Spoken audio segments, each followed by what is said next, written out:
usually kasi pag sinabi yung vlogger, para talagang tagakalat ka Public ng figures. Hindi dapat balat sibuyas. Hindi kagaya ng balat sibuyas ni Kong Barbers. Alam ko yan. Pero hindi. Ginagamit itong aming TRICOM para mag-campaign ng iyong party list, no? Thank O kaya you. naman si Mark, Thank para you. i-campaign na kanyang sarili. Okay. Sorry. Kailangan namin yung recommendation mo. Okay. Hindi namin kailangan mo. Okay. Hindi namin kailangan yung sinasabi mo na ginagawa mo sa pagbablog mo. Pero aside kasi sa lawyer, vlogger din ako.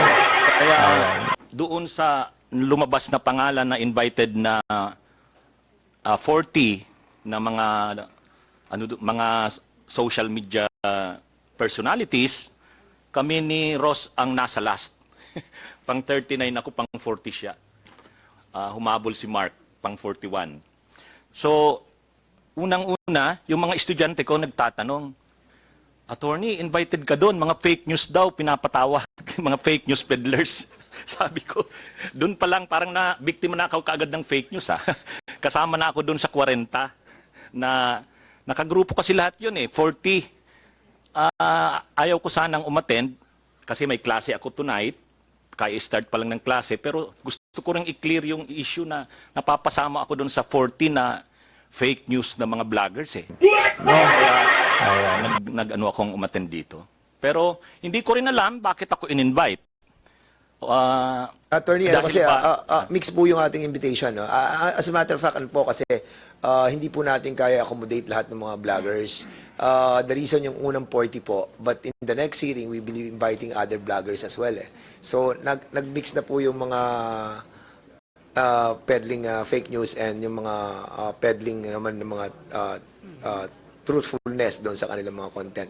But Okay. At any rate, ang kinikater po namin dito ay halos lahat ng mga vloggers natin, mga Pilipino, ang content mo nila ay about against or pro-government.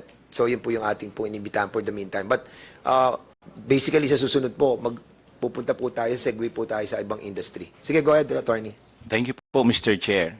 Doon kasi sa 40 na yon, nakahabol si Mark pang 41, sabi ko, 3 lang yata kami ditong hindi DDS Kaya, sabi ko, hindi attend yung mga yan. Actually, nag-vlog ako kagabi sa kaninang umaga. Sabi ko, akala ko maisog yung mga DDS vloggers. Tawag nila sa kanila, maisog Pero bakit hindi a-attend sa TRICOM hearing? So sabi ko, pero ako a-attend ako. Hindi ko alam bakit ako pinatawag. Dahil ba attorney ako na nagbablog? Or baka may natamaan ako dyan sa pagbablog ko? Kaya ni-review ko yung mga vlog ko. Sino kayo yung mga member ng Quadcom at ngayon ng TRICOM na naging topic ko? Sabi ko, wala naman Wala naman akong masyadong Kaya confident ako na sabi ko, kaya ko tong harapin. Pero so tinitingnan ko ang maiko-contribute ko dito as resource person. Una yung experience ko as political vlogger. Ako 2 years pa lang akong nagbablog. Sa ngayon mayroon akong 265,000 subscribers sa YouTube. So na-appreciate ko na yung mga tao, maraming nag-a-appreciate ng aking vlogs. Pag hindi nga ako nag-vlog, hinahanap ako So, dito ko nakikita na ang vlogging, usually kasi pag sinabi yung vlogger, para talagang tagakalat ka ng fake news Pero ako hindi ako nahihiya na sabihin na vlogger ako. Pag nagpapakilala ako, pinapakilala ko talaga ang sarili ko na vlogger. Kasi hindi ko nakikita na ang vlogging ay masama. Siguro kung may gumagawa man yan, sila lang yon. Alam nyo, sa isang araw, 9 ang videos kong kinikreate. In just 2 years, 9,500 videos ang create namin. Kasi may channel ako, maraming channels na yan. Nag-hire na ako ng mga staff ko sa channels ko. Kasi gusto ko talagang ma-educate ang tao sa mga current issues and events. And maraming nag-a-appreciate. Pag hindi ako nag-live sa araw, hahanapin ako, marami ng messages akong natatanggap sa EDSA People Power Monument. Nandun yung pangalan ng 80 vloggers. At proud kami na sabihin na kami ang mga vloggers na hindi kami nagpi-fake news. Pero may stand kami on Mr. issues. Chair, Yes, what's the interjection all point about? of order. What's the point of order? He was telling us that he would like to give recommendations to us. But he is now telling himself. He is now giving a story about himself. Na sana, Attorney, hindi mo ginagamit itong aming TRICOM para mag-campaign ng iyong party list, no? O kaya naman si Mark para i-campaign na kanyang sarili. Okay. Sorry. Kailangan namin yung recommendation mo. Okay. Hindi namin kailangan mo. Okay. Hindi namin kailangan yung sinasabi mo na ginagawa mo sa pagbablog mo. Alright? Okay. Thank you and sorry, Mr. That's a point of... Congressman. Hindi mo ginagamit itong aming TRICOM para mag-campaign ng iyong party list, no? O kaya naman si Mark para i-campaign na kanyang sarili. Okay. Sorry. Kailangan namin yung recommendation mo. Okay. Hindi namin kailangan mo. Okay. Hindi namin kailangan yung sinasabi mo na ginagawa mo sa pagbablog mo. Alright? Okay. Thank you and sorry, Mr. That's a point of... Congressman. Sa rally ng Ano nga yung sinabi ko sa rally na nanilang ako ng Pilipino? Lagi. Nami-mislead mo yung mga tao. Nililinlang mo yung mga tao. Ang dahilan ay hindi mo man lang masabi kung ano yung aking mga panlilinlang na sinasabi mo rito. Pakulo ang panlilinlang.